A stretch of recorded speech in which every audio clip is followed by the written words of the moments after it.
quad area of the school, multiple victims, gunshot wounds. There were a total of 6 victims who were promptly triaged and transported to the local hospitals for treatment. Among those that were transported, it turned out to be the suspect, who is currently in the hospital in grave condition, and he's a male, Asian, 16 years of age, and a student of the school. The other 5 students, I'll have Captain Wegner provide their demographics. The school was locked down. They did partial evacuation. We also sheltered in place a portion of the school until we established who was responsible for this tragic shooting. The surrounding schools in the area were also placed on lockdown as a precaution. We did identify who the shooter was through firsthand witnesses, video surveillance. We confirmed it. We then executed a search warrant at the residence of the suspect, and now we're going through the very lengthy process of conducting a thorough investigation to figure out what happened and why. At the same time, we're busy now doing the reunification with the students with their parents, and all of the affected students have been notified, their families have been notified, and they're with them currently. So now I'm going to turn this over to Captain Wegner. Thank you, Sheriff. My name is Captain Kent Wegener, W-E-G-E-N-E-R. I'm the Captain of Sheriff's Homicide Bureau. This morning at 7:38, Santa Clarita Station received a call of a 245 just occurred, an assault with a deadly weapon, a shooting that had just occurred at 21900 Centurion Way in Santa Clarita at Saugus High School. Upon arrival within 2 minutes, Santa Clarita deputies recognized that it was an active shooter situation and conducted a rapid deployment onto the school premises. When they reached the quad area, they discovered 6 persons who were suffering from gunshot wounds. These were all students of the high school. All the students were triaged and transported to a local hospital. The suspect was later identified as one of the victims who was found in the quad.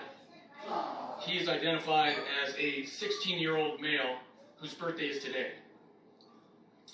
The weapon that he used was recovered at the scene. It's a .45 caliber semi-automatic pistol, which had no more rounds in it, had no more bullets in it. He is a resident in the 22900 block of Sycamore Creek Drive in Santa Clarita. That location was contained by sheriff's deputies, and a cursory search was done to identify any other potential victims which may be at the location. There were none there. It is now being contained. A search warrant is being written, and it will be conducted to process that scene for evidence. We are in the process of interviewing students who were witnesses to this incident. Some of those students are being taken are still at the high school in a multi-purpose room, and other students are at Grace Baptist Church, where they will be interviewed by sheriff's homicide detectives. Additionally, we have scenes at the quad at the school to process the crime scene there, a team at the suspect's house, a team at 2 different local hospitals. And we have another team that's working with our tech crew to process any video which we may be able to get from the surveillance system at the high school.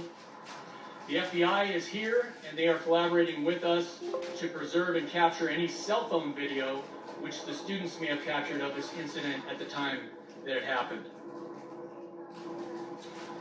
The suspect's girlfriend and his mother are at Santa Clarita Station with detectives currently.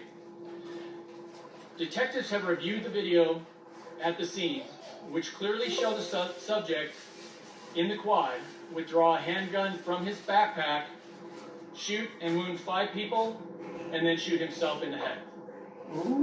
There are no other subjects who are outstanding as part of this incident or who took part in this assault. The victims who are hospitalized, and I regret to say that at 9:23 this morning, one of the female victims, age 16, passed away. Her parents are at the hospital. There's another female victim, age 14, another female victim, age 15, and 2 male victims, each 14 years of age. Again, this is preliminary information. I know there are rumors out there about social media posts and different videos that may have been posted from the scene. We will be looking into that. At this point, I don't have any information about that. I can tell you that we have checked for recent threats involving Saugus High School. We identified 2, which were both investigated and had no nexus to this subject. At this point, thank you.